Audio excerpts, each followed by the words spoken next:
38 মতো গ্রাফটসের ট্রান্সপ্ল্যান্ট হয়েছে। কাল তো পুরোটা করা সম্ভব হয় না, একদিনে অতখানি গ্রাফটসের হবে না বলে। কোথা থেকে আসছেন স্যার?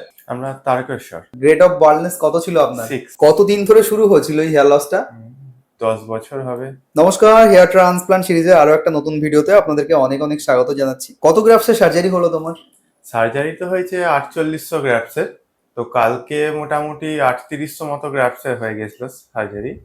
দেখো, এখন আর তোমার কিন্তু 4800 গ্রাফটস যদিও স্যার বলে থাকেন 4800 গ্রাফটসের সার্জারি কিন্তু হয়নি। এই মুহূর্তে আমাদের কাছে যে রিপোর্ট আছে তাতে তোমার 6000-এরও বেশি গ্রাফটস লাগানো হয়েছে। ডেনসিটি কভার করার জন্য 6000 গ্রাফটসের পুরো ট্রান্সপ্লান্টটা কভার হয়েছে, মানে কমপ্লিট হয়েছে। ডিউরিং হেয়ার ট্রান্সপ্লান্ট কি অনুভব করলে? এমনি ভালো, সেরকম পেনের তো কিছু ব্যাপার নেই, শুধু যখন অ্যানাস্থেসিয়াটা দেওয়া হয় তখন অল্প একটু ব্যথা থাকে। বাকি অ্যানাস্থেসিয়া দেওয়া হয়ে গেলে তারপর সেই জায়গায় যখন ট্রান্সপ্ল্যান্ট হচ্ছে আর কিছু অসুবিধা হয়নি। আচ্ছা, আর আপনার মা কি করে আপনাকে ইন্সপায়ার করলো এই বিষয়ে, হেয়ার ট্রান্সপ্লান্টের ব্যাপারে? কাকিমা আপনি বলুন, মানে আপনার ছেলের মাথায় চুল নেই, আর চুল না থাকলে কি সমস্যা তো আমরাও দেখেছি, এখন প্রত্যেকের মাথায় একটা চুল নেই, এই সমস্যাটা হচ্ছে। অবশ্যই ছেলের এইভাবে একটু মানে মনের মধ্যে একটা মানে অস্বস্তিকর ছিল, যে ওই মাথায় চুল নেই, একটা কষ্ট মনের দিক দিয়ে ছিল আর কি। আমি বললাম ইচ্ছা যখন আছে আর এর সুযোগ সুবিধাও যখন আছে কলকাতাতেই, তা হয়ে যাক। মানে মাই কি সাহস জোগালো হেয়ার ট্রান্সপ্লান্ট করার জন্য? মোটামুটি মানে বাড়ি থেকে সাপোর্টটা পেয়েছি, মানে যখন আমি বলি হেয়ার ট্রান্সপ্ল্যান্ট করাবো ওরা বারণ করে না যে না করাতে হবে না, কি হবে না হবে। এই সাপোর্টটা পেয়েছি যে হ্যাঁ করিয়ে নেওয়া, অসুবিধা কিছু নেই, সামনে কলকাতায় যখন হচ্ছে 1-2 দিনের ব্যাপার, গিয়ে করিয়ে নেওয়াই যাবে। আজকে কোথায় আছেন? এখানে? আজকে এই পাশেই একটা হোটেলে আছি। কালকে এসেছিল, কালকে তো 38 মতো গ্রাফটসের ট্রান্সপ্ল্যান্ট হয়েছে। কাল তো পুরোটা করা সম্ভব হয় না, একদিনে অতখানি গ্রাফটসের হবে না বলে।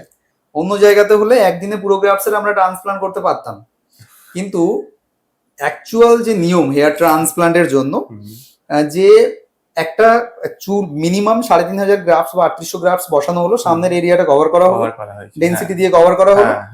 নেক্সট বাকি যে রেস্ট এরিয়া ছিল, ক্রাউন যে এরিয়াটা ছিল, সেটা আজকে পুরো সময়টা লাগলো, সারাদিন লেগে গেল, প্রায় 8-9 ঘন্টা টাইম লেগে গেল। তো প্রায় 9:30 বেজে গেল। 9:30 বেজে গেল পুরো ট্রান্সপ্লান্টটা কমপ্লিট হতে। কতটা স্যাটিসফাই ট্রান্সপ্লান্ট করে? ফুললি স্যাটিসফাইড একদম। এবার রেজাল্টের অপেক্ষা, কি হয় রেজাল্ট দেখার।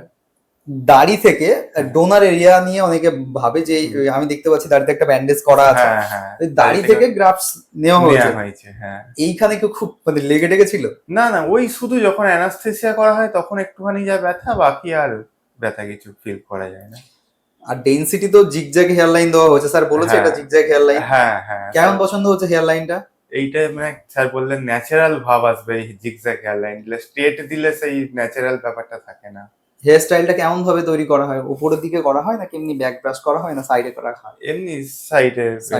কিন্তু এই হেয়ার স্টাইলটা যদি কেউ ব্যাক ব্রাশও করে তার ক্ষেত্রেও না, এটা খুব বেশি ভালো লাগবে, একদম ন্যাচারাল একটা হেয়ার লাইন পাওয়া যাবে। বাকি হেয়ার ট্রান্সপ্লান্টের সঙ্গে কি কি মানে বলা হয়েছে, কি কি করতে হবে কি কি করতে হবে না? বাকি এমনি সেরকম রেস্ট্রিকশন কিছু নেই। এই হেয়ার ট্রান্সপ্ল্যান্টের পর দিন সাথে একটু রেস্ট্রিকশন, একটু লাইট খাওয়া দাওয়া করা, একটু শোয়ার দিক থেকে রেস্ট্রিকশন, বেশি করা যাবে না। আর বাকি এমনি নর্মাল, তারপরে এক সপ্তাহ পর থেকে নর্মাল লাইফ একদম। আর যখন মাথায় এই চুলটা ছিল না, মানে ঝরে গেল, কতদিন ধরে প্রবলেমটা শুরু হয়েছিল? হ্যাঁ, প্রায় বছর 10 ধরে চলছে, আস্তে আস্তে একটু একটু করে ঝরে যাচ্ছিল, একটু করে। আচ্ছা, তো তখন কি ফিল করেছিলেন? একদম সত্যি কথা বলবেন, যাদের মাথায় চুল নেই তারা কি ফিল করে?